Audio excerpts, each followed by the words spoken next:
한번 상상해 보세요. 분열된 왕국, 텅 빈 왕좌, 그리고 한반도의 운명을 손에 쥐기 위해 싸웠던 3명의 호걸이 있습니다.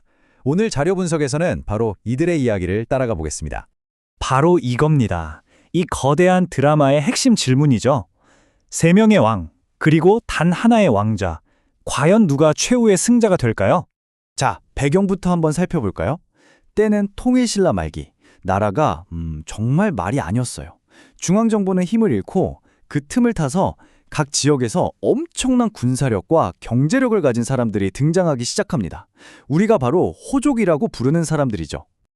자, 그럼 이 거대한 역사 드라마의 주인공들을 만나볼 시간이죠.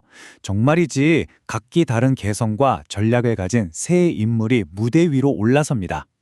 이 표를 한번 보세요. 3명의 특징이 딱 보이지 않나요?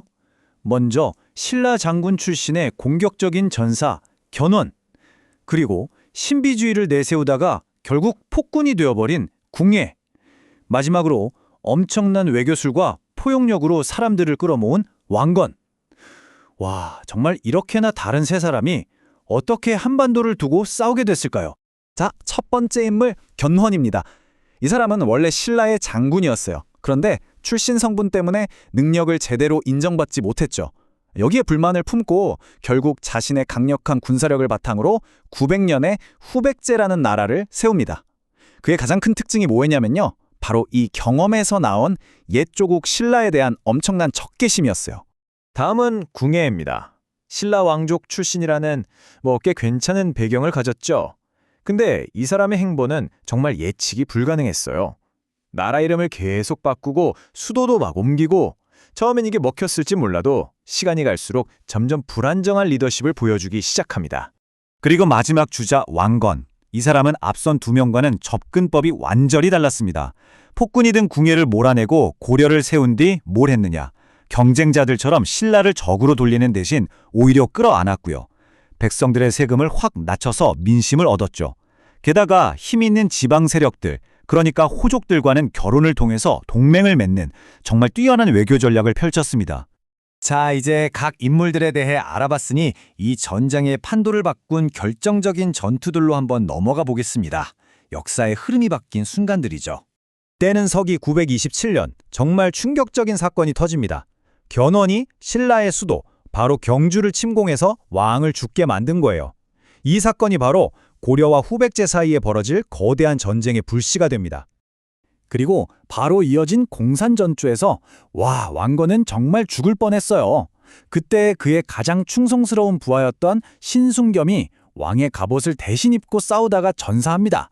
그 덕분에 왕건은 간신히 목숨만 건질 수 있었죠. 그야말로 인생 최대의 위기였습니다. 그런데 말이죠. 이 슬라이드를 좀 보세요. 정말 드라마 같은 반전이 일어납니다. 불과 3년 만에 상황이 180도 바뀌어요.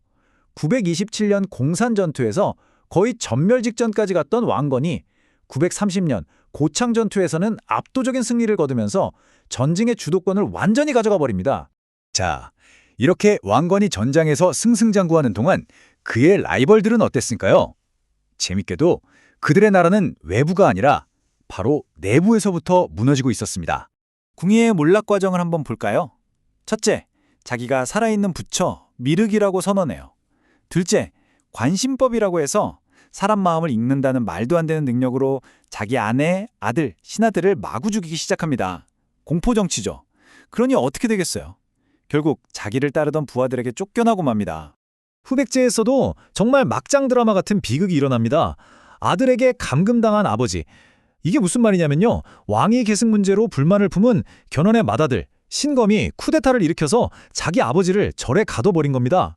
그리고 여기서 역사상 가장 놀라운 정말 영화 같은 반전이 일어납니다. 아들한테 배신당한 견훤이 탈출을 하거든요. 그리고 어디로 가느냐? 바로 평생의 숙적이었던 왕건에게 항복해버립니다. 와, 정말 상상도 못한 일이죠. 자, 이제 경쟁자들은 스스로 무너졌습니다. 왕건은 이제 통일이라는 대업을 향한 마지막 퍼즐 조각들을 맞춰나가기 시작합니다. 이 타임라인을 보면 통일이 정말이지 순식간에 진행됐다는 걸 알 수 있어요. 935년 후백제를 세웠던 견훤이 고려에 투항하죠.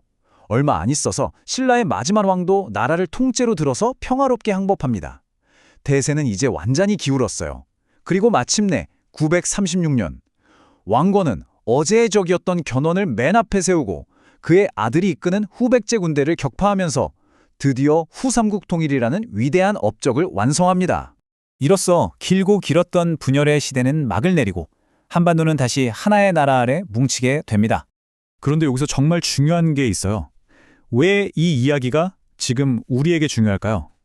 바로 왕건이 세운 이 나라, 고려, 이 이름이 오늘날 전 세계가 우리를 부르는 이름, 코리아의 직접적인 뿌리가 되었다는 사실입니다.